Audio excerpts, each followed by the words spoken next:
Hello दोस्तों, क्या हाल है आप सभी का। आईएएफ की नई वीडियो में आपका स्वागत है। आपको ये जान के बहुत हैरानी होगी कि प्लेन को उड़ाने वाले पायलट और को पायलट को कभी भी सेम खाना नहीं खिलाया जाता। इतना ही नहीं बल्कि पानी भी उन दोनों को अलग अलग कंपनियों का दिया जाता है और साथ ही साथ पायलट और को पायलट कभी एक होटल में नहीं ठहरते, उन दोनों को अलग अलग होटल में ठहराया जाता है। अब आप ये सोच रहे होंगे कि ऐसा क्यों किया जाता है। असल में इंटरनेशनल एयरलाइंस वो सारी संभव कोशिश करती हैं दोनों पायलट्स को सब कुछ अलग अलग देने की, ताकि अगर एक पायलट कुछ खा या पी के बीमार हो जाता है तो दूसरा एकदम सही सलामत रहे।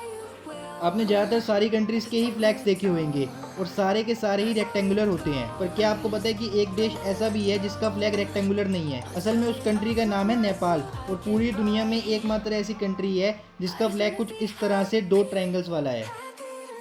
आपने हमेशा ही स्कूल में ये पढ़ा होगा कि बल्ब का आविष्कार थॉमस एडिसन ने करा था, पर यह बिल्कुल ही गलत है। असल में बल्ब का आविष्कार जोसेफ स्वान ने किया था और उन्होंने ये आविष्कार कैमरे की फ्लैश के लिए किया था। थॉमस एडिसन ने तो बस उसको लगातार देर तक चलाने का तरीका ढूंढा। और इसमें कमाल की बात तो ये है कि जो थॉमस एडिसन ने बल्ब बनाया था उसका पूरा कॉन्सेप्ट जोसेफ स्वान की फ्लैश वाला था।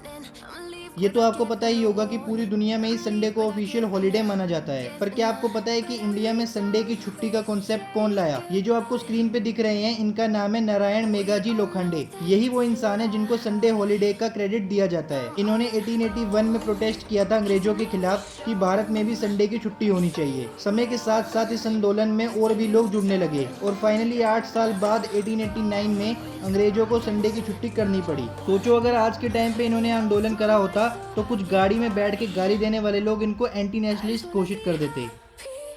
आपने अक्सर देखा होगा ये घर में कि छिपकली थोड़ी दूरी चलती है फिर रुक जाती है और फिर थोड़ी दूर चलती है और फिर रुक जाती है। मतलब एक बार में पूरा का पूरा डिस्टेंस कवर नहीं कर पाती, उसको बार बार रुकना पड़ता है। पर ऐसा होता क्यों है? और ऐसा नहीं है कि सिर्फ घर वाली छिपकलियां ही ऐसे रुक रुक के चलती है, दुनिया की जितनी भी छिपकलियां हैं सारी की सारी ऐसे ही चलती है। तो इसी के ऊपर 2018 में यूनिवर्सिटी ऑफ कैलिफोर्निया के जियोलॉजिस्ट रिचर्ड कोवन ने एक बहुत शॉकिंग खुलासा करा, जिसके अंदर रिचर्ड ने ये प्रूव करके दिखाया कि कोई भी छिपकली या तो एक टाइम पे चल सकती है या फिर सांस ले सकती है। ऐसा इसलिए होता है क्योंकि जब छिपकली अपना राइट लेग आगे बढ़ाती है तो उसका सिर्फ लेफ्ट लंग ही काम करता है और जब लेफ्ट लेग आगे बढ़ाती है तो सिर्फ राइट लंग। और यही वो कारण है जिस वजह से छिपकलियां चलते समय कभी भी प्रॉपर तरीके से सांस नहीं ले पाती। लेकिन मॉनिटर लिजर्ड की प्रजाति कुछ ऐसी है जो चलते समय भी सांस ले सकती है। ऐसा इसलिए होता है क्योंकि वो हवा को अपने गले में स्टोर कर लेती है, जिसके कारण वो एक बारी में काफी लंबा डिस्टेंस कवर कर लेती है।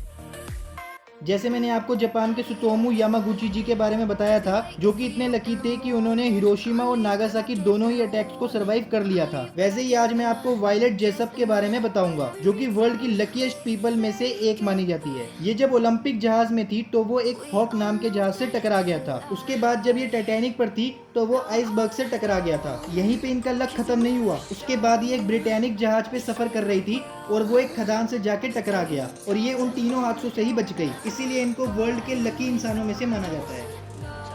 ये जो आप स्क्रीन पे लड़की को देख रहे हैं इनका नाम है राइली हॉर्नर, जो कि एक ब्रेन इंजरी से जूझ रही हैं। असल में इंजरी के बाद इनके ब्रेन ने बहुत अजीब तरीके से रिएक्ट करना शुरू कर दिया। इनका ब्रेन हर 2 घंटे बाद रीसेट हो जाता है, मतलब कि हर 2 घंटे बाद इनको ये लगता है कि ये जून 11 की सुबह को सो के उठी हैं। और ये पूरी ही दुनिया में सिर्फ एकमात्र ऐसी लड़की है जिसमें किसी का दिमाग कुछ भूलता नहीं है, बल्कि पूरा का पूरा ब्रेन ही रीसेट हो जाता है।